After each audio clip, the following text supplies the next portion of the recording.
Cześć, to Bartek Czeka ze strony universeofmemory.pl i .com.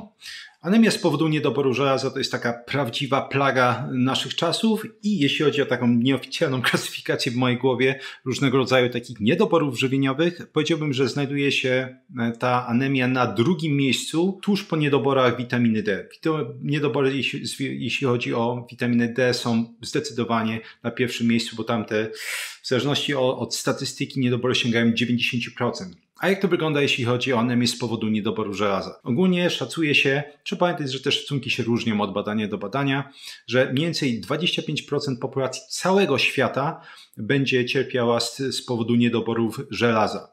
Przy czym oczywiście ta statystyka jest często poniekąd trochę wypaczona, wykrzywiona, bo w krajach trzeciego świata ta anemia jest po prostu częściej spotykana. Natomiast jeśli chodzi o nasze kraje rozwinięte, kraje europejskie, to anemia ta będzie się dotyczyła do mniej więcej 15% społeczeństwa i tu trzeba podkreślić, wśród tych osób do 80% osób, których to dotyczy, to są przede wszystkim kobiety. Oczywiście z różnych powodów krwawienia miesięczne to jest oczywiście ważna przyczyna, ale też to, że kobiety ogólnie dużo częściej unikają mięsa, ponieważ, że tak powiem, w tej ogólnej świadomości jest cały czas coś takiego, że warzywa i owoce to musi być coś takiego naprawdę zdrowego i to musi stanowić gros całej diety. No i tak lądujemy właśnie w tej sytuacji, że większość kobiet akurat ma anemię, a nie panów. Grupa najbardziej dotknięta anemią to są niestety kobiety w ciąży, bo tu statystyka jest naprawdę bardzo, bardzo ponura. Szacuje się, że od 30 do 50% kobiet w ciąży będzie doświadczało anemii. Będzie to jeden też oczywiście z powodów, jak zaraz zobaczycie, dla których w ogóle nagrałem ten odcinek. Mam nadzieję, że chłonisz wiedzę jak nienasycona gąbka, ale weźmy chwilę przerwy, zróbmy dla sponsora tego odcinka, którym jest nieustannie Mięsna Paczka.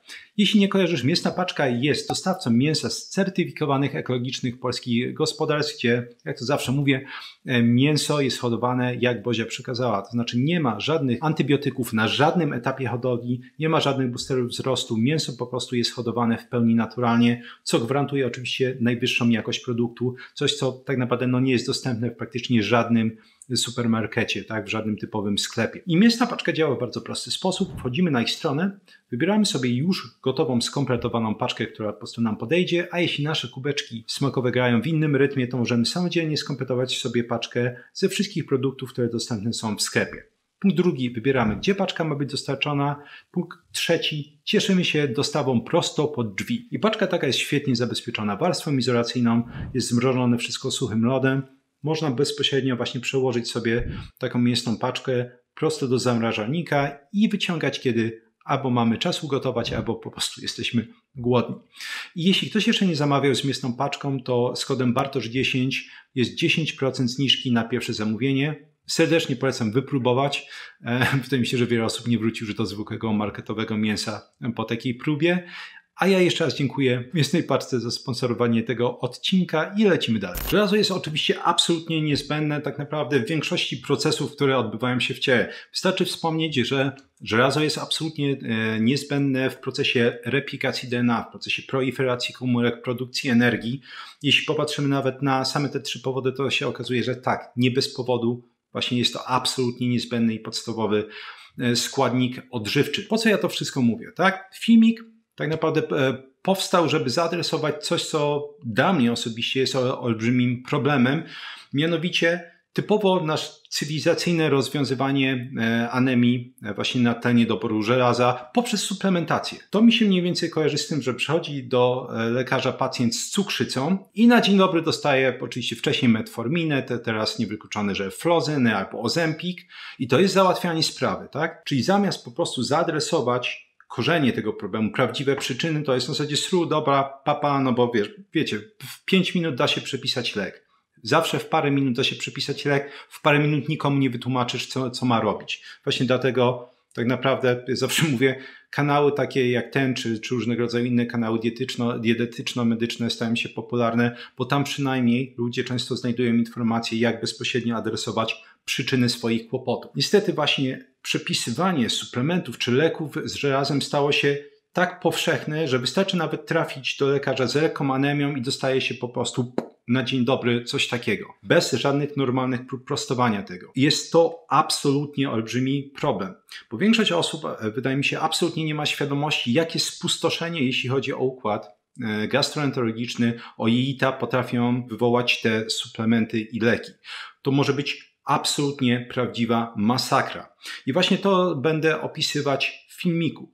Tak, to znaczy, jakie będziemy mieć skutki uboczne i takie absolutnie typowe brania takich leków i suplementów, jakie bardzo poważne skutki mogą wystąpić. To wydaje mi się, że wiele osób bardzo mocno zszokują, jakie występują rodzaje suplementów, przy jakich dawkach będą pojawiać się te kłopoty, prawdopodobnie mnóstwo różnego rodzaju anegdotek po drodze i tym podobnych. Po co ja w ogóle nagrałem ten filmik? Bo to nie jest tak, że czasami pomysły trafiają od widzów, czasami ja mam jakiś pomysł, natomiast tym razem natchnieniem była pacjentka, która trafiła do mnie mniej więcej 2 lata temu. I ona trafiła do mnie z szczelinami odbytu. Była u wielu lekarzy, nie uzyskała pomocy i stwierdziła, że może ja znajdę po prostu przyczynę tego stanu rzeczy. A że po prostu lubię dłubać, to dłubaliśmy i nie trzeba było długo dłubać, aż okazało się, że podczas ciąży, wtedy akurat kiedy do mnie trafiła, była mamą parumiesięcznej córeczki. Wcześniej podczas ciąży trafiła na ginekologa, który stwierdził, że jest jakaś tam anemia i trzeba ją oczywiście wyprostować lekiem. Branie tego leku z żelazem, czy tego suplementu z żelazem doprowadziło do takiej dysbiozy,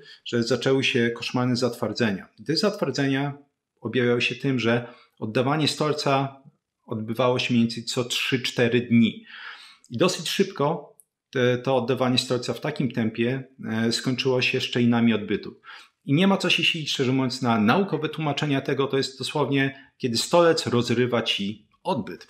Mało przyjemne, ale wydaje mi się, że opis obrazowy zadziała, bo to są dosłownie takie w błonie śluzowej odbytu szczelinowe pęknięcia. Masa kołowa jest tak zbita i tak twarda, że po prostu przy wychodzeniu właśnie rozrywa odbyt. I właśnie u niej skończyło się w ten sposób. Prostowanie tego było, bym powiedział, strasznie czasochłonne i to było coś działało, coś nie działało i, że tak powiem, takie on and off, jeśli chodzi o rozwiązywanie tego kłopotu. Że nie bez powodu wspomniałem, że 30-50% kobiet w ciąży cierpi na anemię, to właśnie warto sobie mieć świadomość, szczególnie właśnie wśród pań. Wydaje mi się, że bardziej ten odcinek jest adresowany do pań. Panowie, jeśli oglądają, to mam nadzieję, że też im się przyda właśnie, jeśli chodzi o ich partnerki między innymi, czy kobiety w ich życiu. Ale ten odcinek jest po to, żeby stworzyć świadomość, że to nie są jakieś suplementy czy leki, które nie mają żadnych efektów ubocznych i że to jest takie magiczne rozwiązanie pstryk. Już teraz muszę podkreślić, oczywiście, są sytuacje, kiedy absolutnie takie leki, takie suplementy mają swoje miejsce i nawet bym powiedział, nie ma wyboru, ale to jest rzadkość. To jest paradoksalnie ze wszystkich sytuacji, to jest, nie wiem, 10%, może 5%, może jeszcze mniej. To oczywiście są takie dane orientacyjne. W większości przypadków wystarczyłoby zmienić dietę, wystarczyłoby zmienić tryb życia, wystarczyłoby tak naprawdę zastosować parę jakichś prostych rad, żeby uporać się z tym problemem. Teraz, zanim ruszymy w dalszą część tego całego odcinka i omówimy sobie po prostu suplementy, dawki, warto mieć przynajmniej podstawy, jeśli chodzi o taką gospodarkę żelazową. Mówię podstawy, ponieważ oczywiście nie będziemy opisywać tego bardzo szczegółowo, nie ma to sensu, a poza tym jest to opisane właśnie w tym filmiku. Na samym początku kanału nagrywałem coś, co ja nazywam tryptykiem o żelazie. Tam opisywałem właśnie, jak radzić sobie z anemią z powodu niedoboru żelaza, jak zbijać żelazo, jeśli jest przeładowanie żelazem i ogólnie konsekwencje między innymi anemii i przeładowania żelazem. Także jeśli ktoś chce takie bardzo szczegółowe informacje, a taką mam nadzieję, to zapraszam do tamtego odcinka. Natomiast co potrzebujemy wiedzieć na ten moment? Żeby wchłonąć skutecznie żelazo, musi działać dobrze układ pokarmowy, przy czym tak naprawdę chodzi o żołądek i chodzi o jelito cienkie. Żołądek musi działać dobrze, ponieważ żelazo będzie wchłaniane dobrze, kiedy żołądek jest dobrze zakwaszony. Co może sprawić, że żołądek nie będzie dobrze zakwaszony, tak? Bo często jest tak, słyszałem to wielokrotnie, że ktoś tam na przykład zmienił dietę, a mimo to dieta nie pomogła i wciąż miał właśnie anemię z powodu niedoboru żelaza. I oczywiście, żeby było jasne, jest to w pełni możliwe. Pierwsze wytłumaczenie to jest, jak się często mówi, a zwiększył ilość konsumowanego mięsa. No zwiększył, doił, nie wiem, 100 gramów kurczaka dziennie, tak? Dosyć śmiesznej ilości, kiedy walczy się z anemią, już pomijając to, że mięso biało zamiast czerwonego. Natomiast mogą być jeszcze raz kłopoty stricte po prostu z wchłanianiem. Jeśli chodzi o żołądek, to klasykiem jest oczywiście infekcja Helicobacter pylori. Taki kiedyś jest nadmierna proliferacja, nadmierna trzeba podkreślić tej bakterii, to ona produkuje związek, który się nazywa ureaza, który będzie zobojętniać treść żołądka, czyli innymi słowy będzie czynić ją bardziej zasadową. A drugi powód to jest po prostu, no właśnie, głupia dieta i najczęściej ta głupia dieta będzie się objawiała tym, że będzie bardzo uboga w białko, albo po prostu będzie uboga w białko. Tak, na tym kanale już tyle razy krytykowałem nasze ówczesne i obecne zalecenia dietetyczne, czyli 80 gram białka na 1 kg masy ciała, że głowa mało, więc jeśli ktoś jest nowy na kanale, to polecam przyjrzeć inne odcinki. Niedostateczna podaż białka będzie właśnie czynić również tą treść żołądkową bardziej zasadową. Dopiero kiedy właśnie podaż białka jest większa, czy taka optymalna, to jest minimum, ten minimum 1 gram białka na 1 kg masy ciała, będzie dochodziło do zakwaszenia żołądka, które będzie sięgało 1,5, jeśli chodzi o wartość pH. I na przykład właśnie przy tej wartości 1,5 pH dopiero jest wydzielana pepsyna, to jest właśnie taki enzym, który jest bardzo czuły na pH. Przy 1,5 pH wydzielana jest pepsyna w większej ilości i białka mogą być dobrze trawione. Już jest cały osobny temat, dlaczego też oczywiście to niedokwaszenie żołądka będzie powodować czy przyczyniać się do różnego rodzaju chorób autoimmunologicznych, bo jeśli nie strawisz dobrze tych białek, one będą przechodzić przez jelita, tak? I tam będzie po prostu cała ta selekcja między innymi antygenów na podstawie tych niestrawionych białek, no mogą się łatwo pojawić kłopoty. Także to jest żołądek. Ale następną częścią jest jelito cienkie, tak? W jelicie cienkim już stricte będzie następowało wchłanianie. I teraz jeśli chodzi o to wchłanianie, oczywiście też mogą być kłopoty, jeśli jelito cienkie jest w jakiś sposób zajęte. No i klasykiem jest oczywiście SIBO, czyli przerost bakteryjny jelita cienkiego. Jest trochę bakterii w jelicie cienkim, ale bardzo mało w porównaniu do jelita grubego. Jeśli jest nadmierna proliferacja tych bakterii, to bakterie będą, można powiedzieć, pasożytować na tym nadmiarze żelaza, żeby się rozmnażać, szczególnie takie patogenne, jak też niedługo powiem dalej w odcinku. Co jeszcze może być? Mogą być pasożyty. Pasożyty również mają to do siebie, że z chęcią żywią się żelazem. Jeśli chodzi o inne kłopoty, będziemy mieć choćby wirusy. Wirusy również będą używać żelaza w ramach jakby dalszej replikacji. Mówiąc ogólnie, kłopoty strukturalne jeszcze, to oczywiście to można mnożyć, tak? To znaczy, jeśli będzie, nie wiem, jakaś atrofia, zanik osób jelitowych spowodowanych choćby celiakią, wszystkie te rzeczy mogą wpłynąć na to, że żelazo nie będzie wchłaniane. Oczywiście często może być tak, że będzie kłopot na dwóch liniach, tak? Czyli i żołądek, i jelito cienkie będą w niedostatecznie dobrym stanie, żeby to żelazo było dobrze wchłaniane. Średnia utrata żelaza dorosłej osoby to jest do 2 mg dziennie, czyli mniej więcej aż tyle, czy właściwie tylko tyle bym powiedział, żelaza będzie użytkowane i głównie przede wszystkim bym powiedział na różnego rodzaju procesy fizjologiczne. Oczywiście znowu trzeba podkreślić, u pań ta utrata średnio może być większa z powodu właśnie krwawień miesięcznych. Z kolei, jeśli chodzi o to, ile my średnio wchłaniamy żelaza dziennie, to również będą to mniej więcej średnio 2 mg, zakładając taką przeciętną konsumpcję populacyjną od 8 do 15 mg, jak szacuje się to w badaniach. Oczywiście jeszcze raz przeciętna, ponieważ nie oszukujmy się, jest dużo osób, szczególnie już pomijam osoby na karniworze, które jedzą więcej mięsa i tym samym oczywiście konsumpcja będzie większa, ale uwaga, wchłanianie wcale niekoniecznie. Właśnie jeśli chodzi o żelazo, to co musimy wiedzieć, że to jest składnik odżywczy, który jest, bym powiedział, dosyć wyjątkowy, jeśli chodzi o regulację homeostazy, czyli tego poziomu równowagi. Ponieważ żelazo jest regulowane, uwaga, tylko i wyłącznie na wejściu. Czyli kiedy będziemy spożywać żelazo, mamy różnego rodzaju mechanizmy, jeszcze wspomnę zaraz pokrótce o takim jednym głównym, które będą ustalać, czy wchłoniemy tego żelaza dużo, czy wchłoniemy go mało. Jeśli w jakiś sposób zaburzymy te mechanizmy, a szczerze mówiąc w tych czasach, akurat przy różnego rodzaju tych głupich zaleceniach dietetycznych jest to bardzo łatwe, żeby je zaburzyć, to zaczynamy tego żelaza wchłaniać na tyle dużo, że organizm, uwaga, nie może sobie w stanie z tym poradzić. Teraz czemu? Bo tak jak mówiłem, regulacja następuje na wejściu, czyli podczas procesu absorpcji. nie ma regulacji, jeśli chodzi o wyjście. Tak? Na przykład jeśli popatrzymy na glukozę, glukoza jest regulowana i na wejściu, i na wyjściu. Tak? Czyli jeśli jest zbyt duży poziom na przykład, to zaczynamy wysikiwać glukozę. Tak? Będzie aktywizacja, mówiłem o tym transporterze wielokrotnie na kanale, SGLT2. To jest jeden z takich prostych przykładów w nerkach. Więc to jest jeden z takich prostych przykładów, jak właśnie glukoza jest regulowana na wejściu i wyjściu, ale nie żelazo.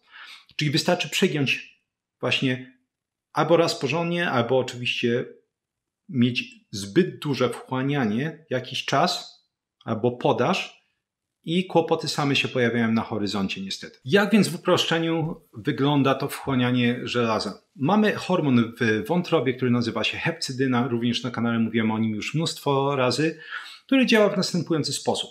Jeśli jego poziom jest niski, to wchłanianie żelaza jest na wysokim poziomie. Proste, proste. I na odwrót, jeśli poziom hepcydyny jest na wysokim poziomie, wchłanianie żelaza jest na niskim poziomie.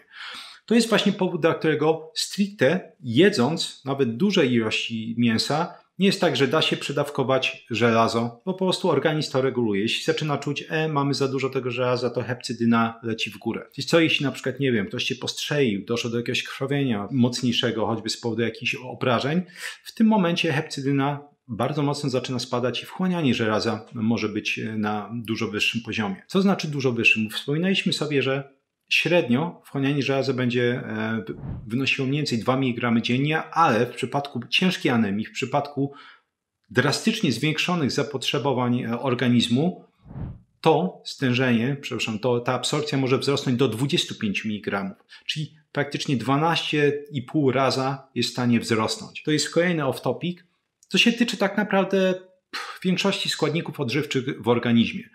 Jeśli występuje drastycznie, czy w ogóle zwiększone zapotrzebowanie, to te przeciętne nasze wartości absorpcji zmieniają się. Ja sam często na przykład mówię, że z takich najprostszych suplementów magnezu, cytrynian magnezu jest najlepszy, bo jest po prostu cenowo też dostępny i rzeczywiście dumnie na opakowaniu mamy często podane, że 90% wchłanialności. No ale czy to jest rzeczywiście prawda? Tak? No nie, jeśli chcemy być prawdomówni, jeśli wejdziemy w szczegóły, to nie jest to prawda. Czemu? Bo jeśli będziemy mieć duże zapotrzebowanie, to znaczy nie dostarczaliśmy wystarczająco magnezu albo po prostu też utrata magnezu z wielu powodów, na przykład zwiększonego stresu była duża, to może się okazać, że nawet suplementy, które mają dużo niższą wchłanialność, tlenek magnezu, mleczan magnezu, będą wchłaniane w wysokości nawet ponad 90%. I na odwrót, jeśli wysycenie tkanek magnezem jest bardzo wysokie, to może wyglądać to tak, że ten cytrynian magnezu będzie mieć, nie wiem, dużo mniejszą wchłanialność niż 90%. Natomiast jeszcze raz, hepcydyna, kiedy jest nisko, wysokie wchłanianie żelaza i na odwrót. Kiedy hepcydyna jest wysoko, mamy niskie wchłanianie żelaza. Natomiast, jak non-stop powtarzam na kanale, organizm nie jest debilem. Co oznacza mniej więcej tyle dla nas, że jeśli nie będziemy mu przeszkadzać, to on będzie dążyć do równowagi. Tak? Choćby patrząc właśnie na to, jak reguluje wchłanianie żelaza w zależności od tego, ile jest go w organizmie. Oczywiście, jeśli my będziemy bruździć tym mechanizmom homeostazy w jakiś sposób, to możemy wszystko popsuć. I teraz jak można bruździć tym mechanizmom? Klasykiem jest insulinooporność i cukrzyca. Coś, o czym mówiłem już wielokrotnie na kanale, to znaczy możemy, mając właśnie samą insulinooporność albo cukrzycę, i uwaga, dotyczy to 25% społeczeństwa. Bardzo trzeba się na tym skupić, bo to będzie miało ważne konsekwencje do tego, co będę dalej mówił. To oznacza, że jeśli osobom z insulinoopornością albo cukrzycą zaczniemy drastycznie zwiększać podaż żelaza, to może dojść po prostu do przeładowania żelazem. To przeładowanie będzie również wiązać się z tym, że będzie dużo jonów żelaza, które nie są czymkolwiek związane w organizmie i one wtedy są bardzo reaktywne i potrafią siać prawdziwe spustoszenie. Więc to jest pierwszy sposób. Drugi natomiast z takich klasyków to jest nadmierne zakwaszanie żołądka. Znaczy mówiłem, że to jest ważne, żeby zakwasić żołądek, ale czym to możemy popsuć? Wszystko możemy popsuć w organizmie, jeśli będziemy się wtrącać. 3 klasyki to jest suplementacja witaminą C, szczególnie przed posiłkami. Niektórzy walą po prostu olbrzymie dawki witaminy C i w momencie, w którym jedzą dużo mięsa i mają, już pomijam to, że jeśli mają jakiekolwiek predyspozycje genetyczne do zwiększonego wchłaniania żelazem, mogą doprowadzić w bardzo łatwy sposób do przeładowania żelazem. I też już miałem takie osoby, które sobie niestety zrobiły krzywdę witaminą C. Bo uczulam i to jest taka ciężka rozmowa. Nie ma bezpiecznych suplementów. Po prostu nie ma. Nie ma jednego bezpiecznego suplementu, którym nie można sobie zrobić krzywdy. To jest tylko kwestia oczywiście splotu odpowiednich czynników, tak? Jeśli będziemy mieć predyspozycje, będziemy mieć odpowiednie, że tak powiem, sprzyjające okoliczności, można sobie wszystkim zrobić krzywdę. Więc witamina C, zakwaszanie tym żołądka nadmierne, co będzie powodowało nadmierne wchłanianie żelaza, zakwaszanie żołądka octem jabłkowym i choćby enzymami trawiennymi, takimi jak beta i HCl. I wszystkie te sposoby akurat są fantastycznymi sposobami, uwaga, walki z anemią. To znaczy, jeśli ktoś rzeczywiście ma anemię i chciałby sobie szybko albo szybciej wyprostować kłopot, bardziej zakwasić żołądek. Bardzo ładnie, to jest jeden z takich, bym powiedział, podejść. To nie jest jedyne podejście, które powinno istnieć, ale jedno z podejść, które pozwala bardzo szybko likwidować anemię. Natomiast, no właśnie, w momencie, w którym jest nadmierna podaż żelaza, nawet przy tej anemii, dłuższy czas, to nie jest kontrolowany jakiś poziom żelaza, może dojść do olbrzymiej ilości efektów ubocznych, o czym zaraz będę mówić. Błagam, nie przewracajcie oczami. Ostatnia część taka czysto teoretyczna i możemy lecieć już bardziej z konkretami. Możemy wyróżniać tak naprawdę z praktycznego punktu widzenia dwie formy żelaza. Formę dwuwartościową, czyli jakby stopień utleniania jest +2 i formę trójwartościową, gdzie stopień utleniania jest +3. Jeśli chodzi o takie zwykłe analogie, bym powiedział, dietetyczne, to żelazo dwuwartościowe to jest na przykład żelazo hemowe, kiedy będziemy spożywać między innymi przede wszystkim produkty zwierzęce i odzwierzęce, a żelazo trójwartościowe to jest żelazo niehemowe. I co je cechuje? Żelazo hemowe, czyli dwuwartościowe, jest zdecydowanie lepiej wchłanialne. Szacuje się, że taka minimalna wchłanialność, i oczywiście wiemy już na podstawie tego, co mówiłem, że to są mniej więcej przedziały, to muszą być przedziały, bo organizm będzie decydować, ile sobie wchłonie, tego w zależności od potrzeb. Szacuje się, że wchłanialność żelaza hemowego wynosi od 15 do 35%, więc naprawdę całkiem sporo. Z kolei wchłanialność żelaza niehemowego, które najczęściej utożsamiamy z żelazem, które znajduje się w produktach roślinnych, chociaż warto wspomnieć, że samo mięso jest mieszanką żelaza hemowego i niehemowego. Oczywiście z dominacją żelaza hemowego. Żelazo niehemowe szacuje się, że ma wchłanialność od 2 do 20%. Znowu, w zależności też między innymi od zapotrzebowania organizmu, ale no cóż, nawet przeciętnie ta wchłanialność żelaza niehemowego będzie paręnaście razy niższa niż żelaza hemowego. Jeden z wielu powodów, dla których właśnie w tym filmiku opowiadałem, że jednym z najłatwiejszych sposobów likwidacji anemii jest mocne zwiększenie udziału mięsa w diecie, szczególnie mięsa czerwonego. Teraz jak się ma to właśnie żelazo dwuwartościowe i trójwartościowe już do samych suplementów żelaza. Żelazo dwuwartościowe, tak jak mówiliśmy, jest lepiej wchłanialne i ono rzeczywiście będzie dominować, jeśli chodzi o formy suplementów, tak? Bo te suplementy będą podawane oczywiście w kombinacji z różnego rodzaju związkami, czy właściwie żelazo będzie podawane w kombinacji z różnego rodzaju związkami.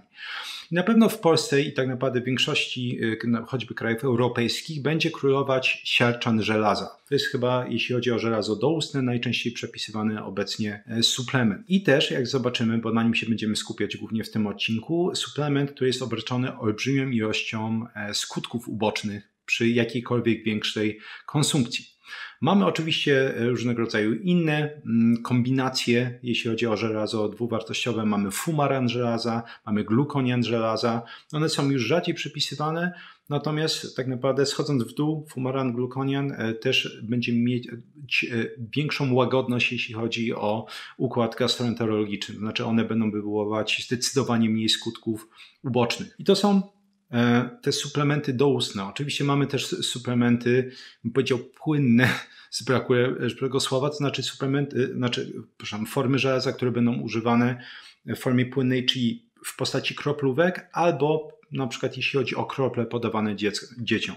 I na przykład jeśli chodzi o te krople podawane dzieciom, to jest we wszystkich tych przypadkach mówimy już o żelazie trójwartościowym. Zatem zaraz się dowiecie, dlaczego, jakie są ponure początki tego, że to jest żelazo trójwartościowe, a nie dwuwartościowe. Dzieciom podaje się najczęściej właśnie pirofosforan żelaza, jeśli chodzi o te preparaty z kroplami. Natomiast jeśli chodzi o preparaty w kroplówkach, podaje się tak naprawdę kombinację żelaza z cukrami. Czyli na przykład jest kompleks żelaza z sacharozą, no to często się podaje, kiedy są bardzo znaczące niedobory żelaza, jakbyś, nie wiem, w przypadku wypadków występuje taka forma druga, to jest podawana czasami, jeśli są przeciwwskazania, podania doustnego, albo ktoś preferuje taką formę izomaltozyt żelazowy, chyba tak to się nazywa, ta forma. I ona jest również właśnie podawana w kroplówce. Właśnie w obecnej formie uzupełnianie niedoborów żelaza przy pomocy kroplówki jest paradoksalnie bezpieczniejsze, daje mniej skutków ubocznych niż branie suplementów doustnych. Natomiast jeszcze raz, jakby to żelazo podawane w kroplówkach jest żelazem trójwartościowym.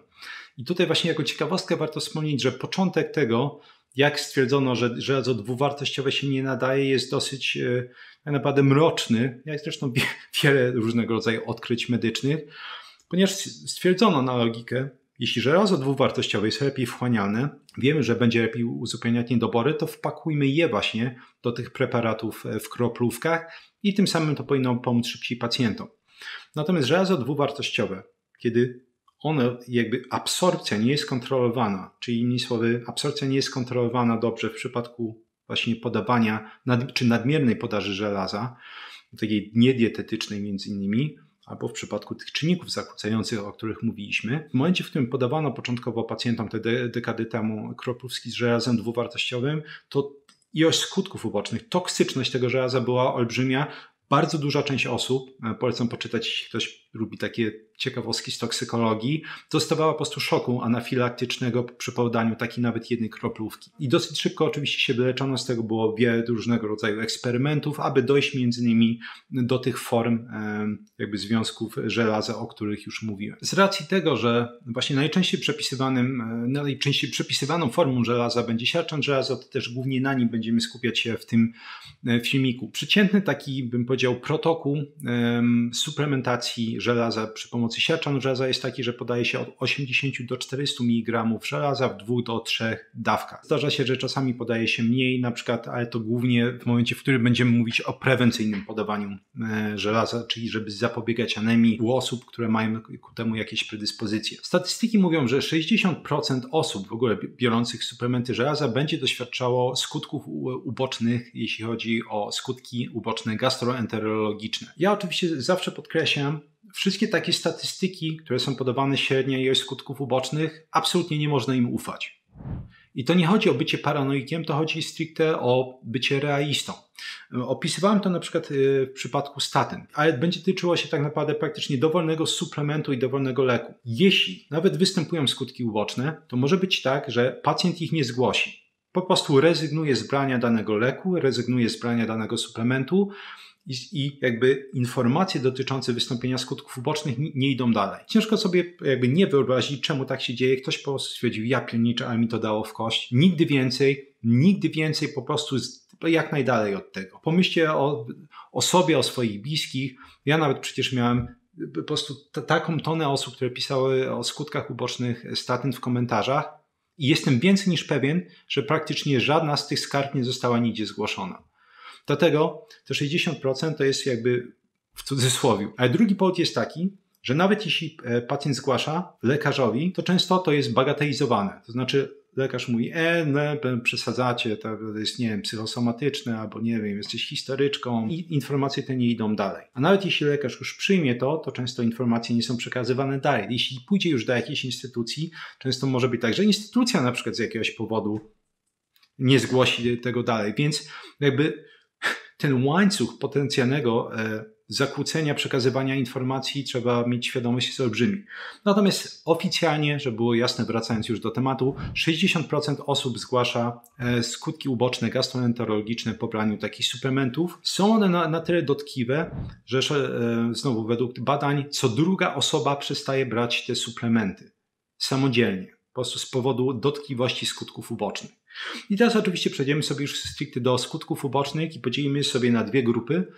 Typowe, to znaczy te, które spotyka zdecydowaną większość osób, no te 60, może 70%, cholera, może więcej, ale minimum te 60% i te, które dotyka mniejszej ilości osób, ale są to dużo poważniejsze skutki uboczne. Tak jakbym powiedział, stosunkowo niegroźne, a po prostu niegroźne skutki uboczne to są, niektóre osoby mają lekkie odczyny alergiczne po spożyciu suplementów z żelazem. Klasykiem jest odczuwanie, dotyczy się spożywania wielu po prostu suplementów z metalami, tak mi chodzi, jak suplementy również z cynkiem, metaliczny posmak w ustach, który po prostu towarzyszy takim osobom często bardzo długi czas podczas brania tej suplementacji. Niektóre osoby będą doświadczać lekkich bólów głowy. To jest często, szacuje się, że reakcja osobnicza, czyli niektóre osoby po prostu tak najzwyczajniej w świecie mają.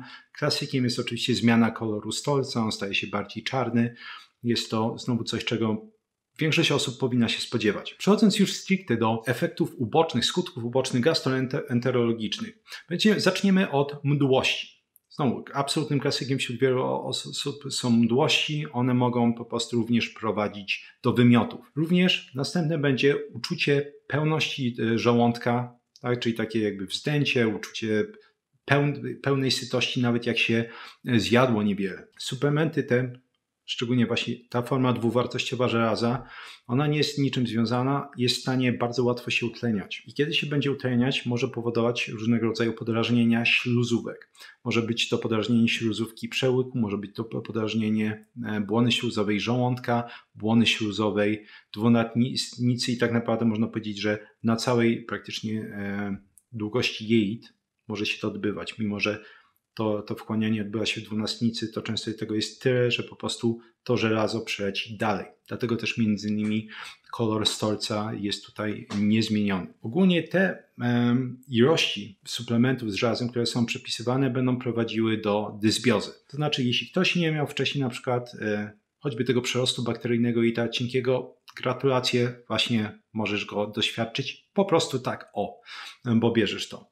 Jeśli miałeś już jakieś kłopoty z jelitami, zespół jelita, choćby drażliwego, jakaś przepuszczalność jelita cienkiego, właśnie znowu przerost bakteryjny jelita cienkiego, choroby jelita grubiego, jak choroba leśniewskiego krona, wrzodziejące zapalenie jelita grubego. Wszystkie te choroby jelit mogą ulec drastycznemu zaostrzeniu. Oczywiście to samo tyczy się osób, które już mają jakieś kłopoty z żołądkiem, tak? Jeśli ktoś choćby miał tam infekcję Helicobacter pylori, ma wrzody żołądka i nagle się dziwi, czemu tak żołądek go boli, czy ją boli przy spożywaniu tych suplementem żelazem, lepiej się nie dziwić, tak? Czy przynajmniej mam nadzieję, że ten odcinek da na tyle świadomości, że nie będziemy się temu dziwić. Idąc dalej, stolec. Jak będzie wyglądać?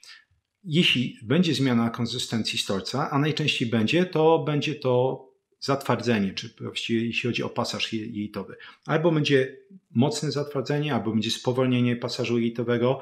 To jest 90 parę procent jakby tych zmian, jeśli dochodzi do wpływu na pasaż jelitowy.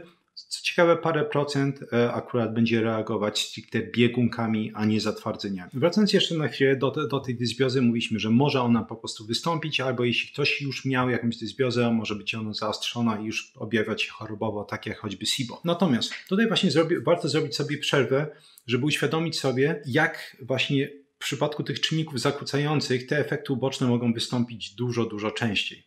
Czyli jeśli trafimy na kogoś, kto ma insulinooporność, czyli ta hepcydyna jest nisko, tak, ten hormon produkowany w wątrobie, czyli wchłaniamy dużo więcej żelaza, to oczywiście do pewnego momentu to jest fajnie, bo szybciej uzupełnimy braki żelaza, ale jednocześnie dosyć szybko będzie pojawiać się toksyczność tego żelaza, bo tego żelaza będzie za dużo.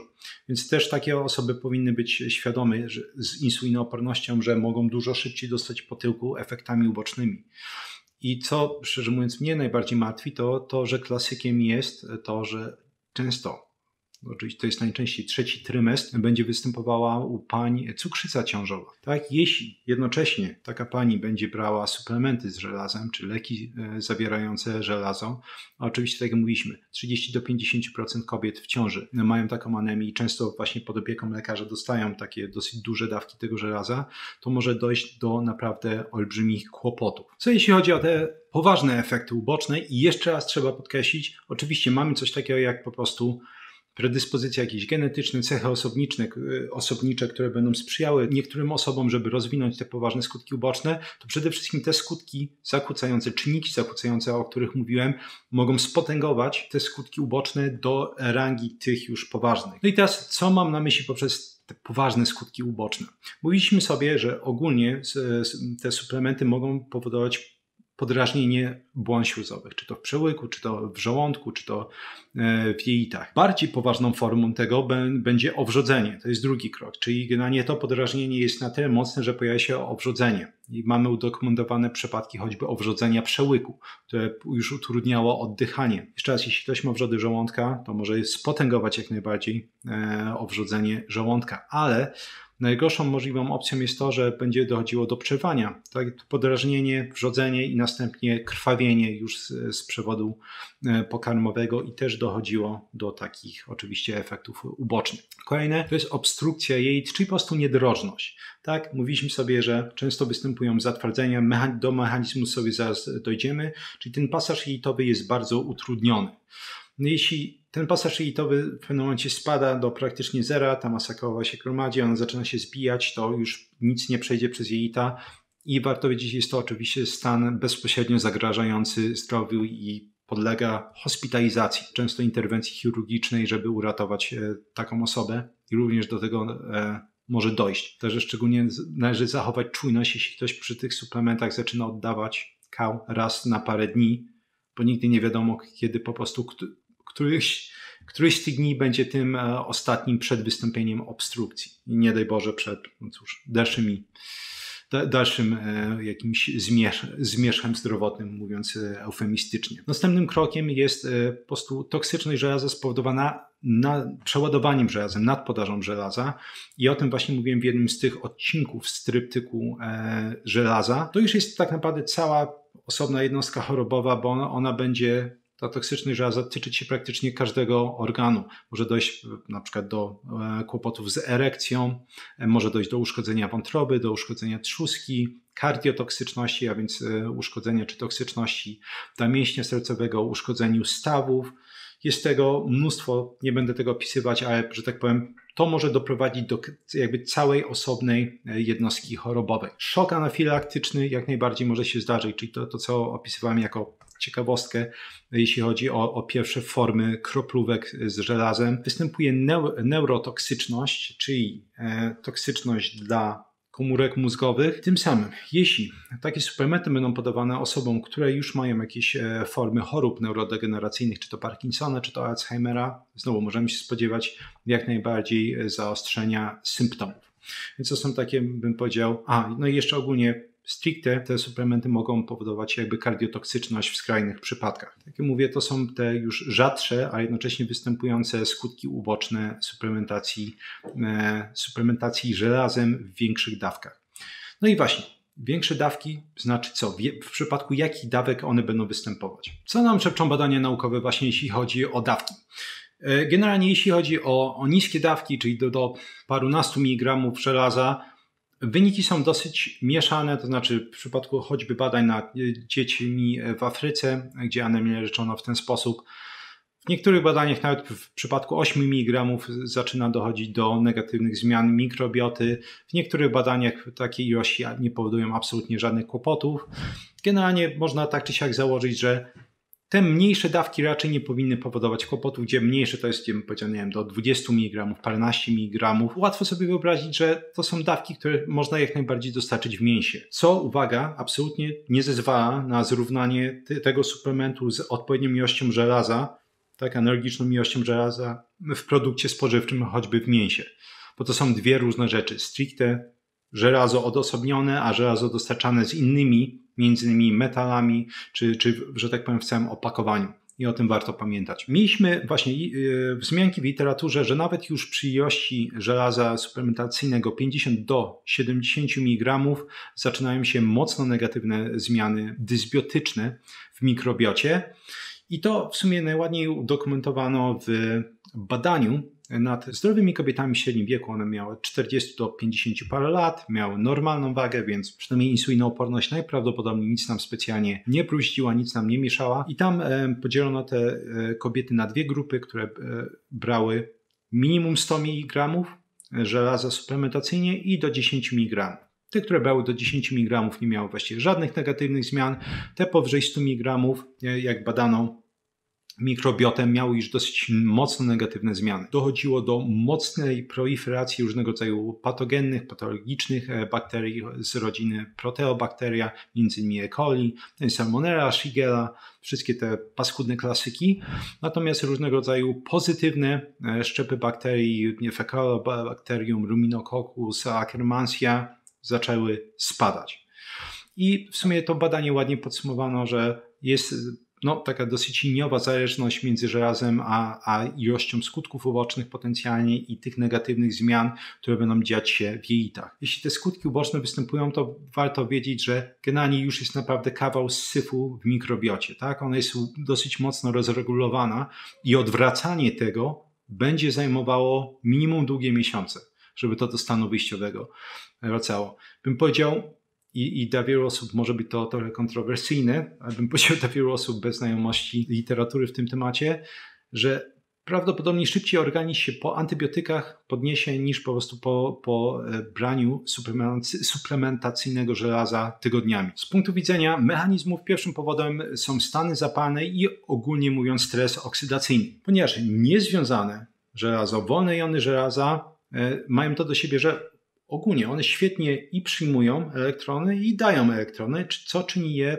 tak naprawdę świetnym prooksydantem, czyli substancją utleniającą. Warto sobie uświadomić, tak biorąc krok do tyłu, dlaczego w organizmie mamy tyle mechanizmów, które wiążą żelazo. Tak? Zobaczcie, mamy ferytynę, tak? Nasz zbiornik żelaza. Mamy transferynę, mamy różnego rodzaju takie mniej znane związki jak lipokalinę 2, laktoferyna, na pewno przynajmniej wielu osobom jest znana.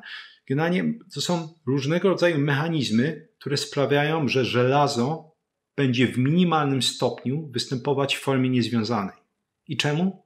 No właśnie, bo jeśli występowałoby w formie niezwiązanej, to by było prooksydantem, znacząco by zwiększało stres oksydacyjny. Nawet jeśli ktoś właśnie jest fanem biochemii i spojrzy sobie na te klasyczne równania powstawania rodników hydroksylowych, czyli tych tak naprawdę jednych z najbardziej paskudnych form rodników, które są niesamowicie reaktywne, potrafią zrobić naprawdę, roznieść organizm na strzępy. To jest jeden oczywiście z rodników, który powoduje, czy jest bardzo aktywny w sepsie. To właśnie w reakcjach Fentona i Habera-Weissa kluczową rolę będą odgrywać wolne, te niezwiązane jony żelaza. W tym procesie właśnie będziemy produkować dużo wolnych rodników, natlenek wodoru, więc H2O2 i właśnie w dalszej kolejności rodniki hydroksylowe. I oczywiście konsekwencje tego są takie, że jeśli mamy stres oksydacyjny, to można uszkodzić praktycznie wszystko, tak? Czyli może dochodzić do atrofii kostków jelitowych, może dochodzić do uszkodzenia membran komórkowych, może dochodzić do peroksydacji lipidów, co będzie sprzyjać powstawaniu miażdżycy, gdzie przez lipidy chodzi też między innymi choćby o lipoproteiny LDL, tak? Lipoproteiny HDL, tutaj też są różnego rodzaju patologiczne mechanizmy, które mogą występować. Rozszczelnienia połączeń ścisłych w jelitach, czyli to też rozszczelnienia jelit, więc generalnie, żeby było jasne, ten mechanizm naprawdę odpowiada za olbrzymią część tych negatywnych zmian, skutków ubocznych, które te suplementy będą wywoływać. Punkt drugi to dysbioza, powiązana również z zwiększoną podatnością na różnego rodzaju infekcje. Bo mówiliśmy sobie, że żelazo w organizmie jest dosyć ściśle regulowane. Organizm nie chce, żeby występowały wolne jony żelaza. Oczywiście, waląc takie ilości żelaza, kiedy jest taka podaż żelaza, którą dostarczamy podczas tej suplementacji, tych wolnych jonów żelaza będzie pod dostatkiem. Organizm oczywiście nie dość, że będzie mieć ten stres oksydacyjny, stany zapalne, to nie będzie w stanie właśnie kontrolować podaży tego wolnego żelaza, którą będą spożywać różnego rodzaju patogeny. Bo organizm ma to do siebie, że wie, że różnego rodzaju bakterie, wirusy, pasożyty będą używać żelaza, jak mówiliśmy sobie na początku, do proliferacji komórek, albo w przypadku wirusów choćby do replikacji. Część jakby tej dysbiozy, do której będzie dochodzić, będzie właśnie powodowana między innymi tym, że różnego rodzaju te patogenne szczepy bakterii z Proteobacteria, czyli Shigella, Salmonella, E. coli, będą miały mnóstwo pożywki. One zwyczajnie są, że tak powiem, pod ścisłą kontrolą też jakby tych populacji zdrowych bakterii. Natomiast w momencie, w którym mają dostatecznie dużo żelaza, mogą się rozmnażać w sposób czasami mocno niekontrolowany, a przynajmniej ciężki do kontroli. Natomiast żeby też się nie dziwić, jakby takim dodatkowym skutkiem ubocznym, które właśnie chciałem zachować na ten moment, jest to, że jest potencjalnie zwiększona podatność na różnego rodzaju infekcje. Warto zwrócić uwagę na to, dlaczego my mamy gorączkę. Coś, co znowu już wspominałem wielokrotnie na kanale. Organizm będzie zwiększać temperaturę ciała, oczywiście z wielu powodów, tak? Będzie w ten sposób chodzi zwiększać hemotaksję, czyli to tempo poruszania się leukocytów w kierunku patogenów, ale jednym z takich dodatkowych głównych mechanizmów jest zmniejszenie dostępnej puli żelaza. Bo oczywiście do tego będzie prowadziła gorączka, która będzie występować dłuższy czas. Wiele osób jest zdziwionych, że jeśli zrobi sobie badania laboratoryjne, zrobi sobie morfologię podczas choroby z jakiegoś powodu albo po, to wychodzi jakaś anemia. I skąd to się wzięło? Właśnie wzięło się, bo organizm specjalnie ograniczał pulę dostępnego żelaza. Tak, to znaczy nie wchłaniał dodatkowo żelaza, które było dostarczane z diety w dużej ilości i to, co było na bieżąco, zużywał, żeby było tego jak najmniej właśnie dla patogenów. No i na koniec dochodzimy do tego, skąd bierze się spowolnienie tego pasażu jelitowego. Mówiliśmy, że zdecydowana większość osób będzie doświadczała spowolnienia pasażu jelitowego oraz zatwardzeń. Dlatego między innymi przy tej nadmiernej suplementacji, szczególnie osób w jakiś sposób predysponowanych, między innymi tymi czynnikami zakłócającymi, będzie dochodziło do szczelin odbytu w skrajnych przypadkach. Patrząc na badania, my wiemy, choćby z tych takich informacji w pełni dostępnych dla nas, które wydaje mi się, że wielu z Was ma, że w przypadku na przykład SIBO metanowego wiemy, że będą występować zatwardzenia, tak? I właśnie ten spowolniony pasaż jelitowy. Czyli innymi słowy, my już wiemy w literaturze, że metanowce będą za to odpowiadać. I metanowce jakby wodzą się z takiej starej grupy, prastarej grupy jednokomórkowców, które się nazywają archeony. I ogólnie one będą występować naturalnie w organizmie, naturalnie z podkreśleniem na przynajmniej w zależności od Twojej diety. Oczywiście jakieś predyspozycje genetyczne też tu są, ale głównie dieta będzie decydować, czy Ty już masz metanowce w jelitach, czy nie. Tak jak właśnie wspominałem gdzieś tam w innym filmiku, że tutaj jest cały filmik właśnie skąd biorą się te metanowce, skąd biorą się pierdy w diecie. Wiem, jestem romantykiem. Tam opisywałem, że Methanobrevibacter smithii to jest taki dominujący rodzaj tych metanowców. W ustach to jest Methanobrevibacter oralis i one będą istnieć w jelitach w większych ilościach w momencie, w którym będziemy mieć najczęściej kumulację dwóch rzeczy, albo przynajmniej dużą podaż jednej z dwóch rzeczy. Albo duża podaż węglowodanów, albo duża podaż błonnika, albo jedno i drugie, wtedy w odpowiednio mniejszej ilości. Czemu? Ponieważ większość gazów jelitowych, czyli takich jak wodór, dwutlenek węgla, będzie powstawała w procesie glikolizy i będzie powstawała w procesie fermentacji błonnika. Jeszcze raz w tamtym odcinku jest to szczegółowo opisane. I teraz to jest bardzo negatywny stan, zwiększone stężenie tych gazów dla jelit, ponieważ między innymi zbyt duże stężenie tych gazów będzie blokować fermentację błonnika. I również może dochodzić do uszkodzenia choćby enterocytów, więc tych komórek jelita cienkiego. Jeśli już wiemy, że organizm jest debilem, to okazuje się, że mamy mechanizm, aby zmniejszyć stężenie tych gazów. I to jest produkcja metanu. Tak? Czyli w momencie, w którym jest duże stężenie wodoru i dwutlenku węgla, organizm zaczyna produkować metan i szacuje się, że jakby analogicznie do jednej cząsteczki metanu, czyli produkcja jednej cząsteczki metanu jest w stanie analogicznie obniżyć stężenie tych dwóch gazów, czyli wodoru i dwutlenku węgla o współczynnik mniej więcej 5. Innymi słowy, im większe stężenie wodoru i dwutlenku węgla, tym więcej będziemy produkować metanu. Czyli innymi słowy, produkcja metanu będzie stricte jakby pochodną naszej diety. Natomiast z kolei z innych badań, właśnie a propos tego żelaza, wiemy, że dodatkowa podaż żelaza będzie miała to do siebie, że będzie zwiększać produkcję metanu, będzie zwiększać właśnie proliferację tych metanowców. Jakby stricte oczywiście tam były jakieś badania, które wydaje mi się ciężko na ludzi przekładać, tak, że w jakiejś tam papce z Alt, kiedy podawano właśnie żelazo, to produkcja metanu wzrastała 17%, bla bla bla.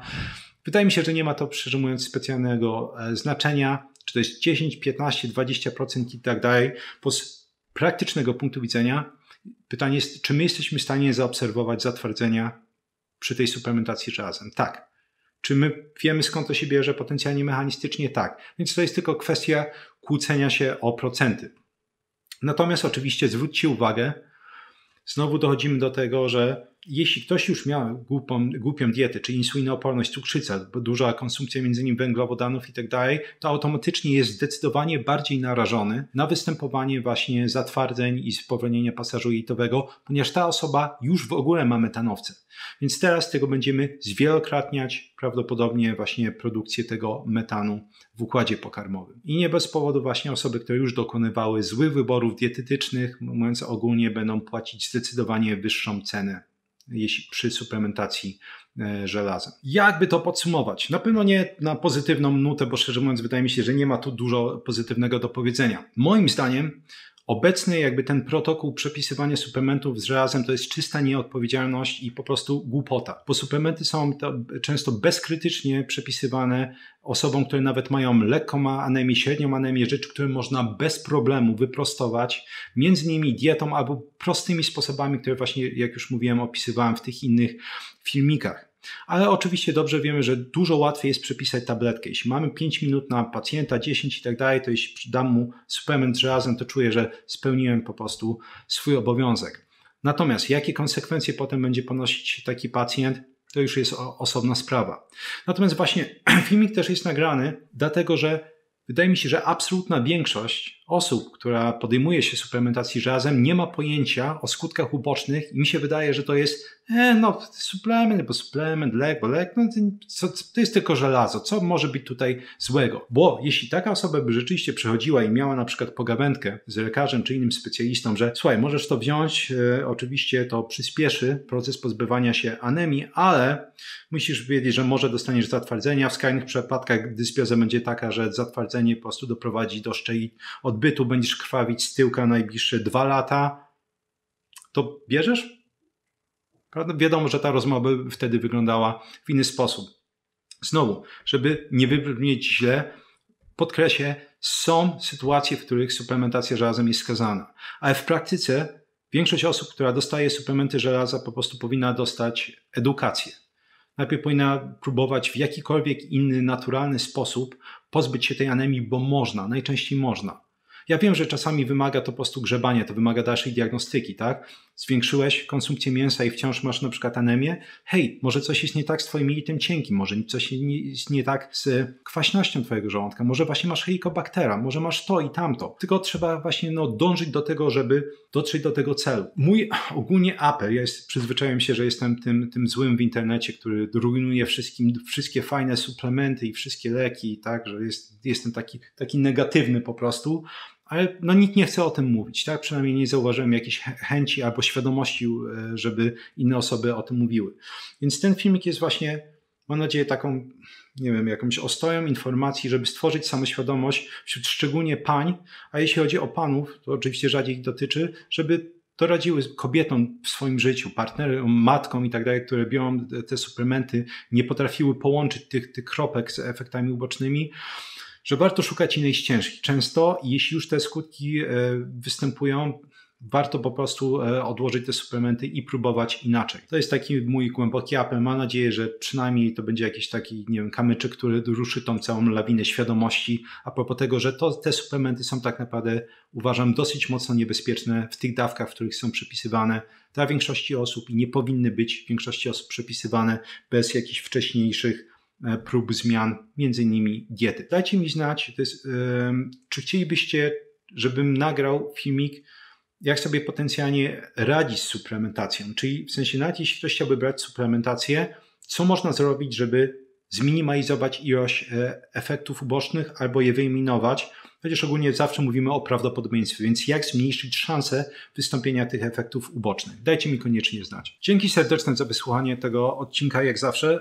Wszystkie pytania, komentarze mile widziane, ale jak zawsze najmilej widziane są anegdotki, tak? To znaczy, jeśli brałeś suplementy z żelazem, daj znać, czy miałeś efekty uboczne, czy nie miałeś, jak były poważne, czy osoby z twojego otoczenia może miały takie efekty uboczne, albo nie miały, czy jeśli radziłeś sobie z nimi, to jak, czy to po prostu odłożenie tych suplementów, czy może inne sposoby, tak żebyśmy, jak zawsze mówię, tworzyli wspólną pulę wiedzy. Jeśli chodzi o moje ogłoszenia, to serdecznie polecam moje flagowe kursy Vocabulary Labs, czyli laboratoria językowe, gdzie pokazuję, jak samodzielnie nauczyć się dowolnego języka od A do Z, żeby przestać niepotrzebnie płacić za szkoły językowe, różnego rodzaju podręczniki, aplikacje, żeby być w pełni samodzielną osobą, która potem będzie w stanie nauczyć się sama dowolnego języka. Kurs Kuźnia Ekspertów, czyli Experts Incubator, gdzie pokazuję, jak samodzielnie opanować dowolną dziedzinę od A do Z, jak tworzyć plan nauki, zapamiętywać informacje, tworzyć zrozumienie materiału, wdrażać informacje, a wszystko po to, żeby, szczerze mówiąc, robić naprawdę setki rzeczy.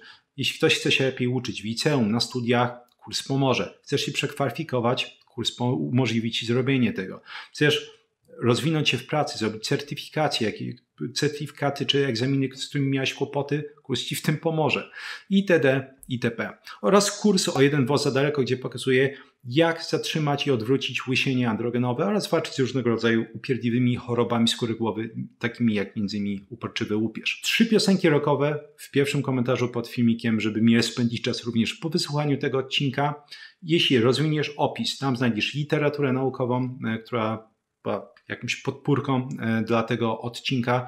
Jak zawsze polecam samodzielnie rozszerzać wiedzę w tym temacie, jeśli ktoś ma taką ochotę. Również w opisie jest link do mojego newslettera, klikając go wyskakuje okienko, można wprowadzić tam adres e-mailowy i tam z kolei wysyłam artykuły na tematy języków obcych, właśnie nauki języków obcych, poprawy pamięci, produktywności, psychologii nauki, co jeszcze oczywiście i sporadycznie analizy badań naukowych. Jeśli zaciekawiły Cię informacje, które podawałem w tym odcinku, chciałbyś się ich nauczyć, to można ściągnąć je w formie łatwo dostępnych fiszek i ta opcja jest dostępna dla patronów kanału. Patronat kosztuje 40 zł miesięcznie i w ramach patronatu można się nawet na miesiąc zapisać, można sobie ściągnąć właśnie fiszki do tego odcinka i ponad 100 poprzednich odcinków, aż tyle się już tego zebrało. Również dla patronów będzie dostępne forum, czy jest dostępne forum, gdzie można zadawać mi pytania różnego rodzaju oraz dostępna jest również sekcja badanie tygodnia, gdzie raz w tygodniu omawiam najciekawsze badanie właśnie wraz z moim komentarzem. Dzięki serdeczne za towarzyszenie mi tych dobrych parędziesiąt minut. Mam nadzieję, że się podobało. Następny odcinek już od razu uprzedzę, to będzie w końcu ten upragniony pytanie odpowiedzi, czyli Q&A, żeby celebrować 100 000 subskrybentów na kanale. To będzie duży odcinek, więc pewnie parę dni zejdzie, żeby to zmontować i nagrać oczywiście. Ale to będzie następny odcinek na kanale. Dzięki serdeczne jeszcze raz i do zobaczenia w następnym odcinku.